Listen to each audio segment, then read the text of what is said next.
do you do if you can't resolve a problem? Who wants to take that answer? This mic's not working. You want to take it? I'll bring it to you. Oh, the mic.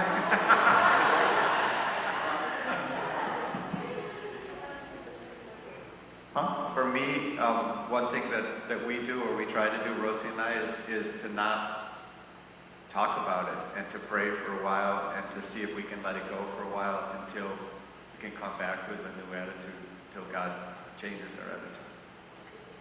Lo que Rosy y yo tratamos de hacer es no hablar más del asunto y más bien oramos y dejamos el asunto por un rato de esa manera. Okay, amen. So that was the first question. I would like to just add to that, if that's okay, that what do you do if you can't resolve a problem? For me, what I think is important is that you go to a pastor or a spiritual leader within your church community, if you have one, and ask them, because it's good to bring in a spiritual perspective, somebody that you know, love, and trust, that's connected to Jesus.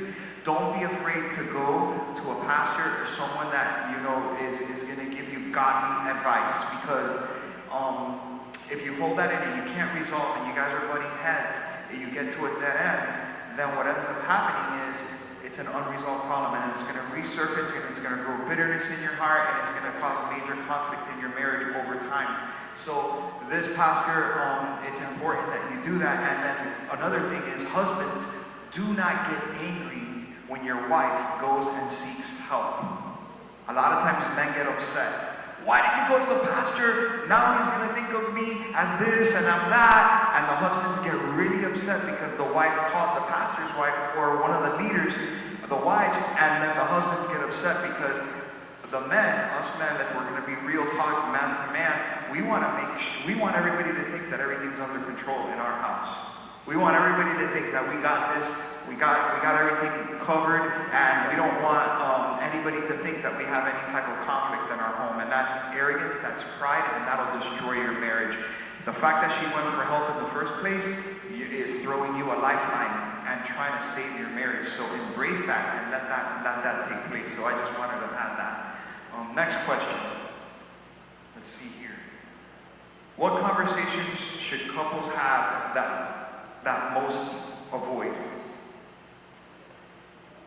What conversations should couples have that most avoid? Like, what type of conversations should you guys have and that you guys like avoid talking about? I think that's what they're trying to say here. What rhythms help build a strong marriage? So what type of conversations should couples have that they avoid? It could be finances, I don't know, it could be the kids, it could be maybe intimacy. You want to answer that?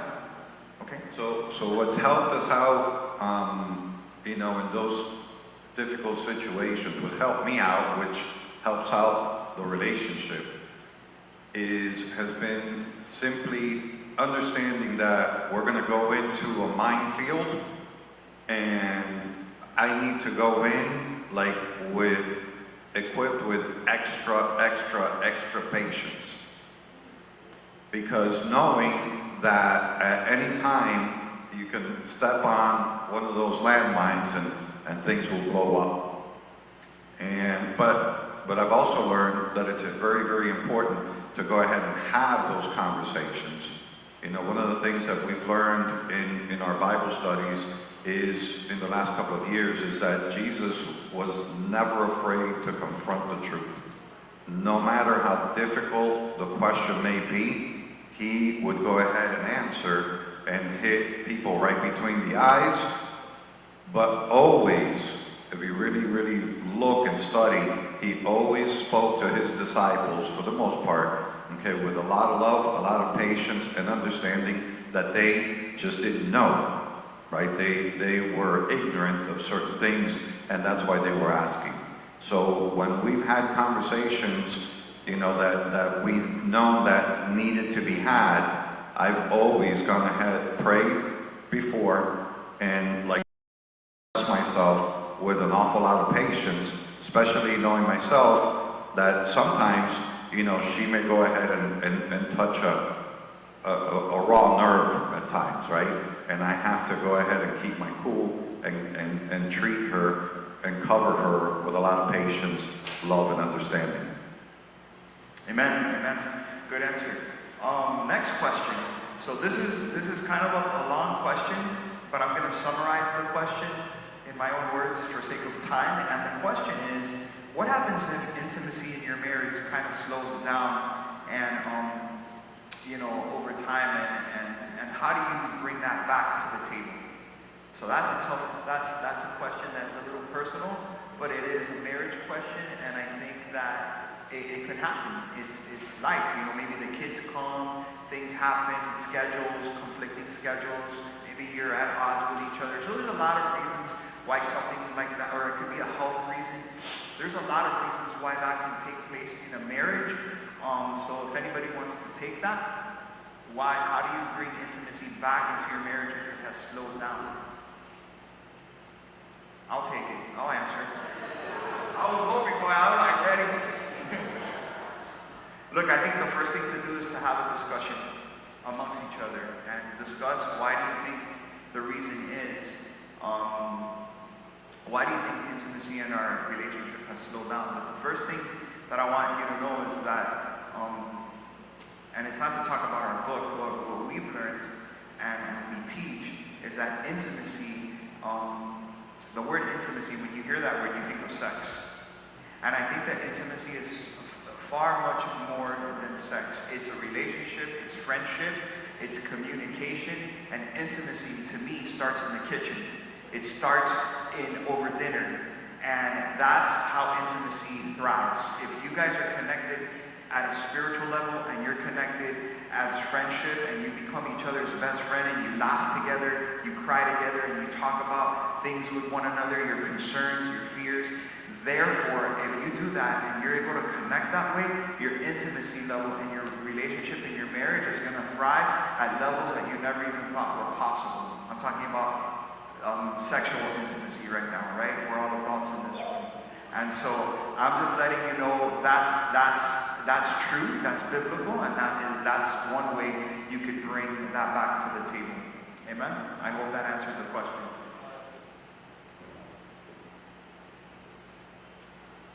So there were some, I don't know, many years ago, and like Joey said, intimacy isn't just always sex. We went through a period years ago where I think we were just disconnected in intimacy, and that, I mean, sometimes just even, you know, trying to, if it's kissing and this and that, and I think what we learned is that she was trying to fix me. She took the approach of literally trying to fix me. And Gerald and Deborah just talked about this. Don't ever try to fix your spouse. And she tried to fix me for a while. But then she stopped. And she just turned it over to God. And she said, because God told her, let me have her tell it. Yeah, I wasn't able to sleep that night, I remember, and I was crying, frustrated, and explaining God how I was feeling. And when I finished, he told me, like I'm talking to you guys, this is how he's talked to me. This is the first time I hear his voice like that. And he told me, this is what you're going to do. Stop crying. Literally, I thought he's gonna come to me like a dad. I'm behind him and he's gonna defend me and beat him up. But what he told me after, it changed my life forever. Because he said, this is what you're gonna do. I was complaining about him, and he told me, you're gonna love him, you're gonna respect him, you're gonna be the wife I'm telling you to be. You're gonna listen to my voice, and you're gonna be obedient. It's not your job to fix him. That's my job. He says, when you start being obedient to me, I'm gonna start changing him. You don't have to do nothing. It's directly you and me, and I'm gonna be the one that is gonna help him.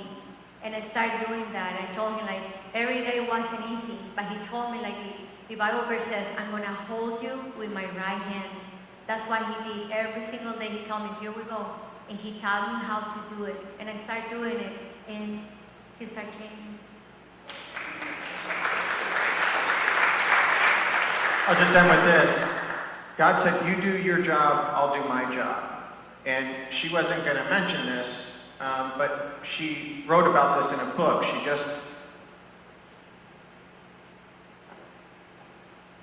She just published a book called Tu me conoces mejor, You Know Me Better. And one of the testimonies, or one of the chapters in there is about that. And all I can say is, we've been married nearly 30, it'll be 30 years this August. And our intimacy level and our marriage in every single aspect has been at the highest level it could ever be for years since then. And she didn't do anything. God bless you. So the next question is, what are practical ways to improve communication when life gets busy?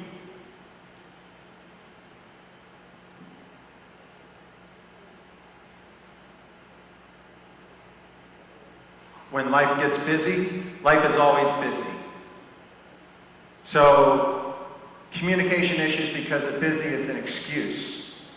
Because every single person in this church is busy. It doesn't matter what you do, what your job is, everyone is busy in life. So I think you have to just make time for communication. It's that simple. So whether it's making sure you're sitting down at a dinner table, or whether it's a specific date night you're going to do, or that you're going to make sure that the kids are going to be somewhere else one night or taken care of by somebody, you have to make the effort to make the time. Because if neither of you do, you're just going to continue being busy, and you're never going to stop being busy. So you can never wait for that. So you just have to make the time.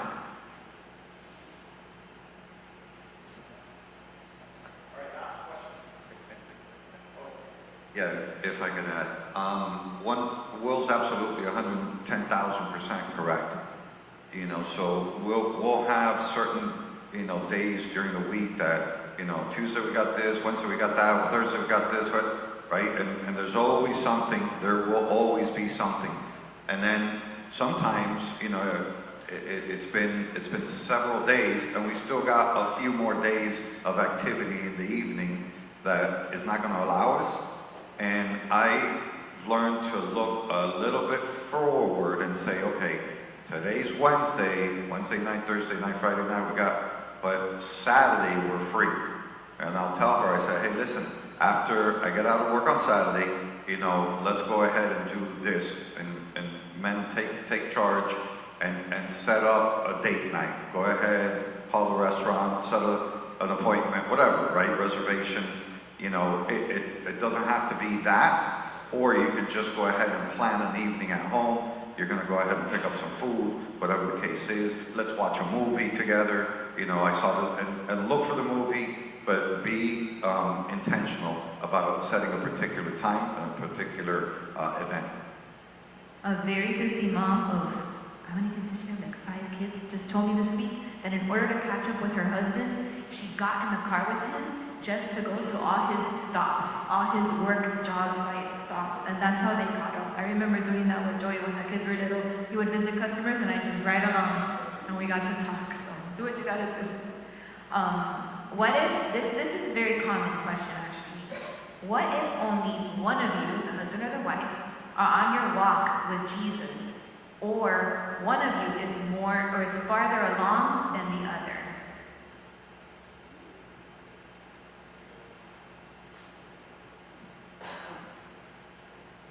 I will say be an example, be so attractive to him so he can see Jesus in you.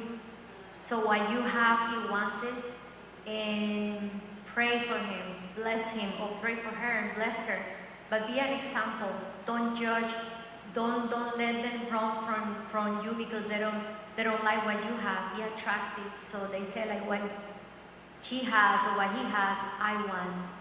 Be you the example of Jesus. And I think it's the best best example you can do is like being with like a wife with your kids, with your friends, but represent Christ. Because a lot of people say like, who are you? What is your identity? You are a child of God, and your identity is and your job is to represent Him. So start representing Him with what you do.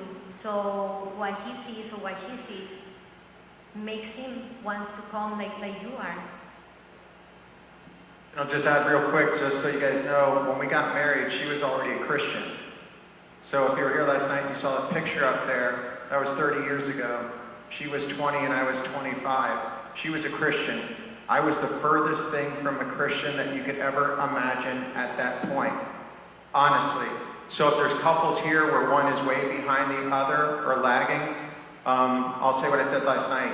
Give Jesus a chance and don't give up hope, because if this can work where she was and where I was, it can work for absolutely anybody. I would like to add to that question.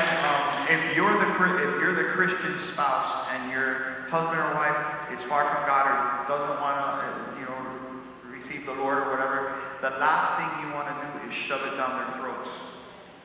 Don't give them a Bible study, a sermon, start putting verses in their car, you know what I mean?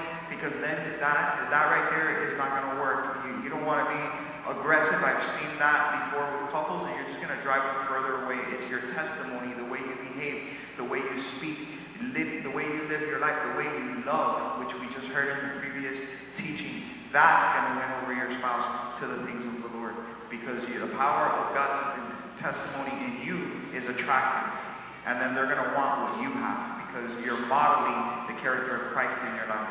So that is what I know works 1,000% all the time, 10 times over. So just remember that. And I want to do one. That was the last question that we're going to take from the box, but I also want to open up now. This is to if anyone here, and this is just freestyle, who has a question here, out there, if you have a question you'd like to ask any one of our panelists, I want to go ahead and open up the floor if you have any questions for any of us.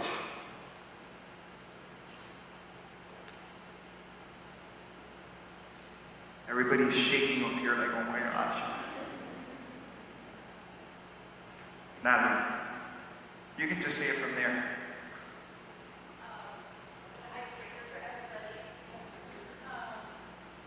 I think a hard one, I think you kind of asked the question, like what's a topic that most couples avoid but should have, and I feel like one that's really hard, at least for us, to be honest, is finances. So what do you do when finance is something you don't see eye to eye and it's something important, how do you even talk about it? How can you try? Everybody's looking at him. Because he's my go-to mostly for financial, so I'm looking at him like, That's difficult. I don't know what the level of disagreement may be. One thing that we've practiced always, and it's super, super important, we both have to be on the same page as far as anything that's going to be done in the house. I'll touch a little bit further because I find it a little bit, and maybe there's a couple here, not maybe necessarily with the question that was raised, but if you have two separate bank accounts, you need to talk about it and go ahead and merge and have one. You both have to. Finances have always been typically the number one reason for divorce. Actually after disloyalty, but it's the major issue, and these things have to be spoken about. I'm a man, so I will always go ahead and speak to the men. Men, you guys, we were given the broad shoulders to carry the weight of the home. You need to go ahead and step up if you haven't been doing so, and understand that is your responsibility, and you were designed to carry that weight. women are there as helpers, and you need to help him with those broad shoulders and help him and assist him when he's tired, and not add additional, weight to that, but alleviate the weight. But I can't stress enough, the two being one in the finances is crucial, and you need to have conversations, candid conversations, and it may take, 2-3 days to pray over it, or 5 days or 7 days, and go into it, dressed fully in patience, understanding that this may have been a very likely topic that could explode at any moment, and you want to avoid it. But again, like I said before, it's got to be addressed. You can't just slide it underneath the rug and have a huge lump in the rug in your living room that nobody wants to acknowledge, but it's definitely there. And just to add to that, if you're, in this case, I know Nat and Gerald are Lighthouse members, so they have a church that, at our church, we're very hands-on, approachable, and we want to make ourselves available. So my advice also is to seek help. Don't keep that inside, so we can know a little bit more details. But there's a lifeline, like reach out to a lifeline. And sometimes it's embarrassing, or you might feel a little, but in our case, we teach the leaders that whatever you talk to us about is private and it stays between us. We're not going to air out any of your business to no one ever. And so that's important to have in a church where you can trust your leadership, and especially if you're going through some hard times, that you can come and talk to us about it, and we're going to be able to help you through that process. Because if you can't come in an agreement and you don't have the answers, and you're butting heads and you're having some struggles, whether it be finances, intimacy, or whatever else, it's always good to seek help and guidance, because that's what the leadership is there for. And did you want to say something? You and Yes, I of course. are one, and so you said everything I was going to say. We're new at this, so I might not have that good of an answer. But also coming into marriage, we both had different ideas of what finances were. I grew up with my dad. We would go all the time, and he's very budget. He'll count down no, this store has a cheaper, we're going there, and he had a different idea of budgeting and stuff. But I think if you guys are having disagreements, maybe agree on something. Maybe set out a budget of what you're working towards monthly, or what your goal is at the end of the year. Maybe set out hey, this week we'll spend $40 eating out, and now you guys can both work on something together. It's something that you guys can agree, and maybe you compromise, you give and take, but that has helped us.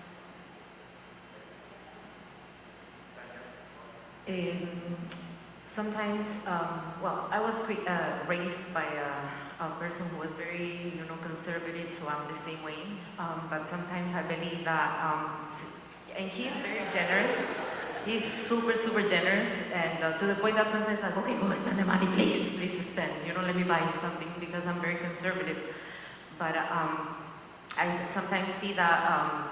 And I don't mean any, disrespect. Nobody's right, but some people are different. And some women, they like, and all the makeups, all the skincare, all the purses, all the this, all the that. But at the end of the day, he works super hard, for me not to have to go to work. So I value that, and he never tells me, obviously, there's your limit, this and that budget, nothing like that. But I'm very respectful with the amount of work that he does. And so when I go shop or whatever, I always have that in the back of my mind, because I would love for him to be with me more often. But he's at work, so I'm conservative in my spending. So if you ladies, want to help out the husband that's going out there. Amen. Working for you, be also value, what he's doing for you, and be a little bit more conservative if you're not already. All right, time for one more question. And this time, I want also for pastors here, Gerald and Deborah, and George and Erica Limas, to be available to answer this next question. Whatever it may be, you guys don't have to, but I wanted to give you guys the opportunity. We didn't have enough chairs. If not, you'd be up here for both of you guys. All right, and one more question. Anybody else have another question? Over here. All right, this question goes for everyone. especially the young couple. I want to hear a little bit more about you guys. But how has your parents' marriage influenced you, and what have you implemented in your own marriage?